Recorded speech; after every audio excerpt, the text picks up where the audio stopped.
Last video जो हमने बनाई थी एआई के लिए पीसी बिल्ड, एक बिगिनर पीसी बिल्ड की 3 लाख वाली, दैट वेंट वेरी वेल। उसके अंदर जो है वो काफ़ी फीडबैक वगैरह भी आया था और काफ़ी सारी मिसकॉन्सेप्शंस भी आई थी, तो उसी चीज़ को क्लैरिफाई भी करेंगे और उसी सीरीज़ को हम लोग आगे भी लेके चल रहे हैं। आज हम बात करेंगे 5 लाख की एआई की पीसी बिल्ड, लेकिन इन सब बातों से पहले इंट्रो बहुत ज़रूरी है, सो लेट्स रोल इट।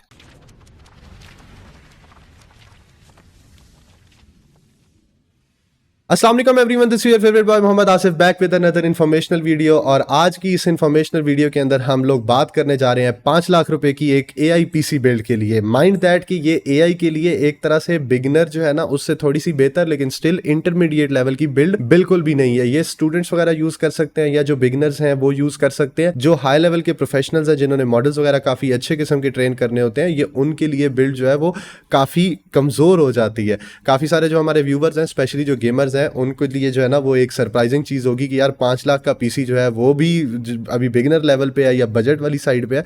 तो well that is a fact. 500K जो आपकी प्राइस रेंज है उसके अंदर एआई के लिए कोई बहुत एक्सट्रीम किस्म का 20 पीसी आपको नहीं मिल रहा होता। यहीं पे साथ साथ जो है ना वो मैं कुछ और चीजें क्लैरिफाई कर देता हूँ। लास्ट वीडियो के अंदर भी जीपीयू के टाइम पे मैंने स्पेसिफिकली बोला था कि भाई 16 GB VRAM मैटर्स। आपको उस प्राइस रेंज के अंदर लिटरली जो भी जीपीयूज मिल रहे होते हैं वो 10-12 GB के मिल रहे होते हैं। हम एनवीडिया की बात कर रहे हैं। 10-12 GB की VRAM जो है वो बहुत ज्यादा रिस्ट्रिक्ट कर रही होती है। आप मॉडल्स वगैरह अच्छे से ट्रेन नहीं कर सकते, बड़े डेटा सेट्स उसके ऊपर नहीं ट्रेन हो सकते। दैट्स वाई बेशक वी नो कि 4060 Ti 5060 Ti जो है उनकी प्राइस रेंज जो है उसके लिहाज से they are not that good, लेकिन परफॉर्मेंस उनकी गुजारा चला देती है। और सलाम तो उन लोगों को है जो समझते हैं कि AMD का जो है ना वो जीपीयू यूज करना चाहिए था। लिटरली समवन कमेंटेड, उसका मैं स्क्रीनशॉट भी डाल दूंगा नाम हाइड करके, कि 7800 XT would have been a better choice. Bro कहां से आप लोग ये सोच के आ रहे हो कि एआई के लिए AMD is a good choice? आपको जो भी ये इन्फॉर्मेशन दे रहा है, खुदा के वास्ते लोगों के पैसे भी ना बर्बाद करवाया करें और अपने भी जो है ना वो भी ना किया करें। AMD जस्ट इज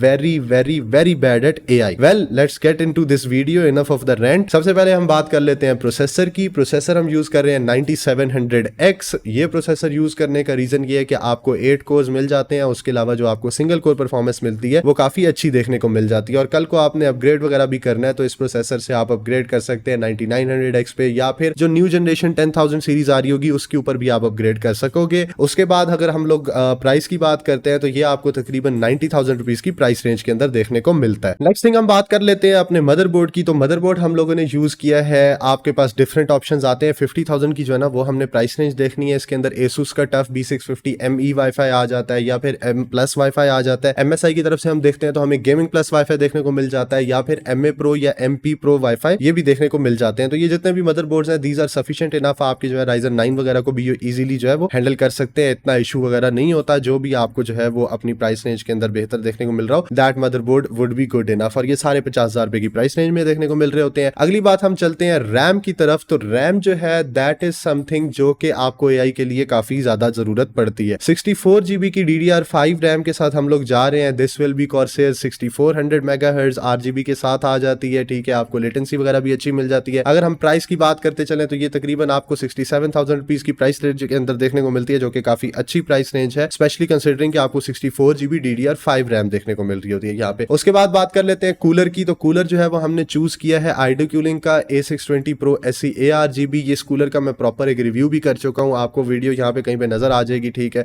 यहाँ पे जिस साइड पे भी होगी, ठीक है, कार्ड के अंदर।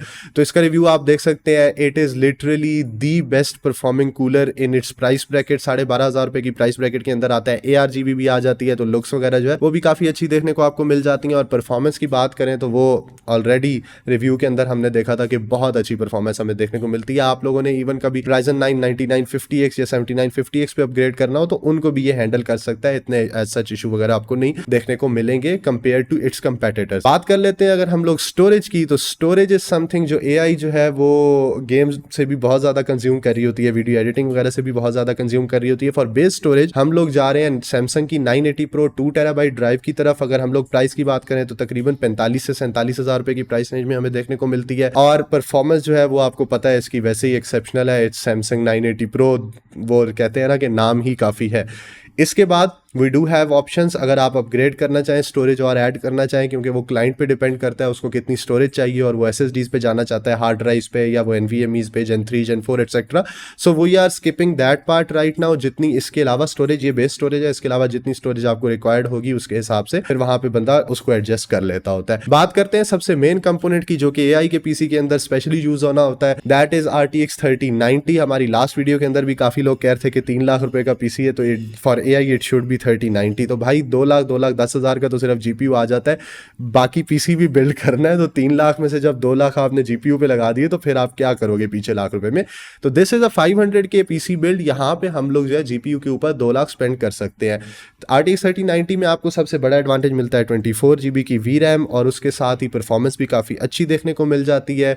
आपको पावर कंजम्पशन थोड़ी सी हायर देखने को मिलती है, लेकिन स्टिल जो परफॉर्मेंस है आपकी AI की स्पेशली, क्योंकि आपको 24 GB की VRAM जो बफर है ये किसी और GPU में इस प्राइस रेंज में नहीं देखने को मिल रहा होता फ्रॉम NVIDIA। सो उसके अंदर सबसे बेस्ट ऑप्शन है कूलिंग परफॉर्मेंस वगैरह के लिए। अगर आपने जो है ना उसको माइंड में रखना है तो देयर आर गुड वेरिएंट्स, इसमें EVGA आ जाता है, या ASUS TUF आ जाता है, ASUS Strix आ जाता है, MSI के जो है ना वो गेमिंग ट्रियो वगैरह आ जाते हैं। तो जो हाई एंड मॉडल्स हैं वो आपको 2 लाख से 2,10,000 रुपए की प्राइस रेंज में देखने को मिलते हैं। थोड़ा सा अगर आप जो टेम्परेचर्स हैं उन पे कॉम्प्रोमाइज करते हैं तो वो आपको देखने को मिल जाते हैं कार्स तकरीबन 185 से 195 वाली प्राइस रेंज में। 10-20 हज़ार का फर्क है, इतना ज्यादा मैटर नहीं कर रहा होता। इस प्राइस के अंदर हम लोग कंसिडर कर रहे हैं 2,10,000 का EVGA का 3090, ठीक है। सो उसको कैलकुलेशन में हम ऐड कर रहे होंगे 2 से 2,10,000 रुपए के अंदर। ऑब्वियसली इट्स अ 3090, तो पावर जो है वो तो कंजम्पशन अच्छी खासी होगी, उसके लिए उसको कंपनसेट करने के लिए we need a good power supply. That will be XPG की Kyber 850 gold non modular power supply के साथ जाने का रीजन ये है कि this is a productivity PC। इतना ज्यादा जो है ना वो वायर क्लस्टर या फिर वायर मैनेजमेंट पे ऊपर फोकस बहुत ज्यादा नहीं कर रहे होते, ना हम कर रहे होते हैं और ना क्लाइंट्स कर रहे होते हैं। बैक साइड पे आपकी वायर ज्यादा भी हो तो इट्स फाइन इनफ। पता नहीं for some reason I keep hitting this mic, so bro sorry. इसके अच्छा हम PSU की बात कर रहे थे। Kyber 850 जो है गोल्ड के अंदर आ जाती है। आपको PSU के अंदर तमाम केबल्स देखने को मिल जाती हैं, PCIe 8 पिन के भी 6 कनेक्टर्स जो है ना वो देखने को मिल जाते हैं। Apart from that quality wise भी काफ़ी अच्छी देखने को मिलती है। आपको 3 साल की लोकल वारंटी भी इंक्लूडिंग बर्न एंड डेड जो है वो भी देखने को मिल जाती है। प्राइस की बात करते चलें तो XPG Kyber cost you around 25.5K, 25 से 26,000 रुपये की जो प्राइस रेंज है उसके अंदर देखने को मिल रही होती है। और इस प्राइस रेंज में आपको अगर Kyber जो है वो कभी कभार आउट ऑफ स्टॉक भी होती है तो हमारे पास डीप कूल की तरफ से जो है वो सीरीज आती हैं, PN वगैरह आ जाती है, PL आ जाती है, वो भी 850 इसी प्राइस रेंज में आपको देखने को मिलती है। वारंटीज भी सेम होती है, क्वालिटी भी तकरीबन उनकी सेम ही होती है। It's kind of same platform. उसके बाद हम लोग बात कर लेते हैं केस के ऊपर। तो केस के अंदर ऑप्शंस तो बहुत सारे आते हैं, but we need to focus on that कि यार जो हमारी फ्यूचर अपग्रेडेबिलिटी है या फिर हमें जो एक्सपेंशन चीज़ चाहिए है या जो एयर फ्लो है वो हमारा अच्छा हो और लुक भी हमें डिसेंट देखने को मिले और थोड़े अच्छी प्राइस ब्रैकेट के अंदर देखने को मिल जाए। तो this is UV6 first player का काफ़ी अच्छा डिसेंट केस, 3 आपको फैंस के साथ मिल जाता है। स्पेशल चीज़ जो मुझे इसके अंदर अच्छी लगती है कि 17,000 रुपए की जो ये प्राइस ब्रैकेट में आता है आपको 2 जो साइड पे फैंस मिलते हैं वो रिवर्स मिलते हैं। पिछली वीडियो के अंदर जो हमने एक गेमिंग बिल्ड की थी उसमें हमने इसका केस यूज़ किया था। उसमें एक चीज़ होती है कि फैंस आपको उल्टे करने पड़ते हैं क्योंकि वो रिवर्स प्लेट नहीं होते। इसके अलावा फ्रोजर वगैरह के भी केसेस आते हैं, काफ़ी सारे केसेस आते हैं 15 से 20,000 रुपए की प्राइस रेंज के अंदर। But this is the only case जो कि आपको रिवर्स फैंस जो है ना, रिवर्स ब्लेड फैंस उनके साथ मिलता है। तो आपको जो है वो लुक्स भी कॉम्प्रोमाइज़ नहीं करनी पड़ती और आपको एयर फ्लो भी कॉम्प्रोमाइज़ नहीं करना पड़ता। और बैक वाला जो है वो आपका नॉर्मल फैन होता है, वो रिवर्स ब्लेड के अंदर नहीं आता, कर्व शेप के अंदर आ जाता है, फिश टैंक डिज़ाइन है। सो डिसेंट है, लुक्स वाइज बहुत अच्छा जो है ना वो इसके अंदर बिल्ड हो जाती है। Well that is it for this video and this PC build. हम लोग जो है वो AI के और भी जितने भी बजट हैं, इससे ऊपर के बजट हैं, बीच वगैरह में भी आएंगे, उसके बारे में भी बात करते रहेंगे और वीडियोस बनाते रहेंगे, आपके लिए बिल्ड्स लेके आएंगे। इसके अलावा प्रोडक्टिविटी की जो साइड है या गेमिंग की जो साइड है उनकी जो बिल्ड्स हैं उनको भी हम कंटिन्यू करेंगे। AI जो है वो स्पेसिफिकली थोड़ा सा इसकी डायनामिक्स डिफरेंट होती हैं, रिक्वायरमेंट्स कंपेयर टू प्रोडक्टिविटी और गेमिंग PC जो है वो डिफरेंट होती है। So we started this another series जिसमें हम AI के बारे में बात कर रहे हैं।